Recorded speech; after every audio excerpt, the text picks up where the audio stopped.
Hi, I'm Diana De Rosa, and I'm speaking with Ron Davis, and we are at the Tryon International Film Festival. And last night we had the world premiere of Paragold, a lovely, wonderful film. So I want you to talk a little bit about, first of all, what's it feel like to be chosen? Because it's not like everybody gets picked. It's really exciting because this is our third film, our third time at the festival for opening night. So I feel really honored that they've been supporting me and my films, and I've been able to support the festival for the full 8 years. So it's fun. It's really a lot of fun. It's a great festival. Yeah, and this isn't the only film that was chosen. You've got many behind, before us. So tell us about those.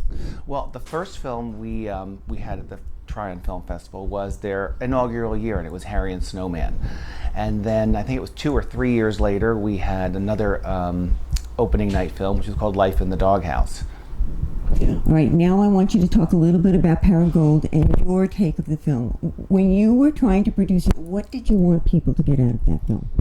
When I first heard about dressage, I didn't know what it was actually, and the executive producer said, "I think you should take a look at this sport," and I did, and I met these incredible athletes that had such difficulty, but so much determination and so much drive and ambition that I really thought it could be a film that people could watch and say to themselves, you know what, I could try to do anything, and maybe I can't do everything, but I can, give it a try, and I can do things that I possibly don't think that I can.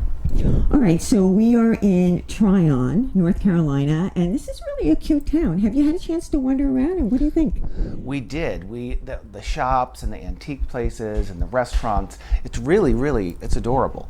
And it's fun. It's a great tourist town. It's beautiful. The leaves are changing.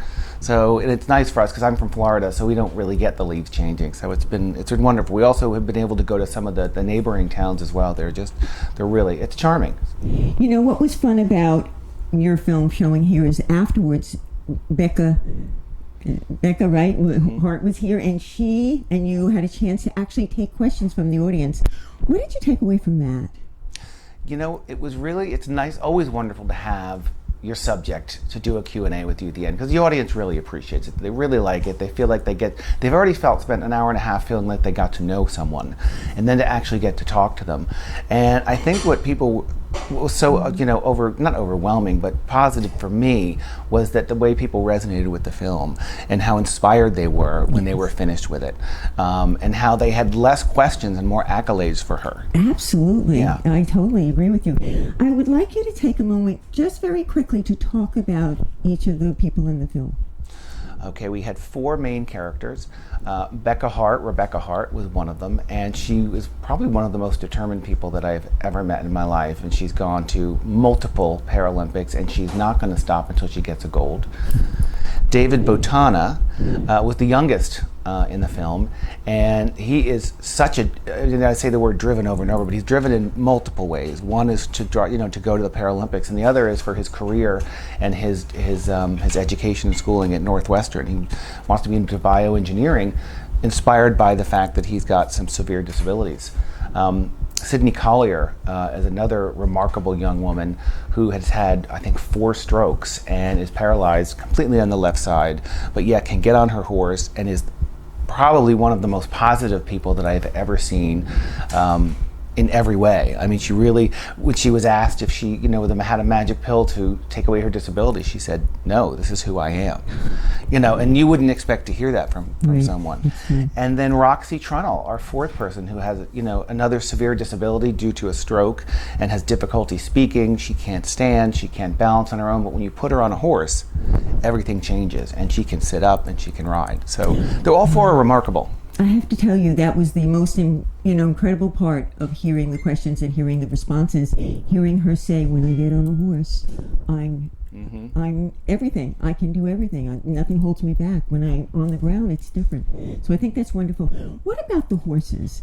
That's a really big part of this whole thing. What did you think about? Were there any that really stood out for you, or were they all just special?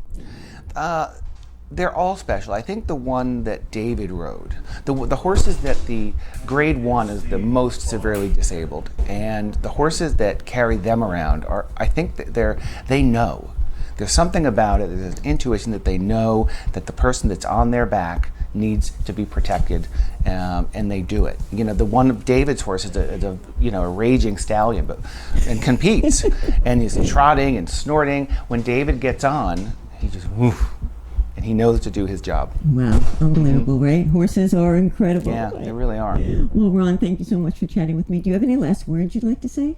I just want to, you know, thank you and thank the Tryon community for welcoming us so much. It's really fun, and I look forward to coming back hopefully with the next film. Absolutely, right? And I'm Diana De Rosa reporting for the Tryon International Film Festival.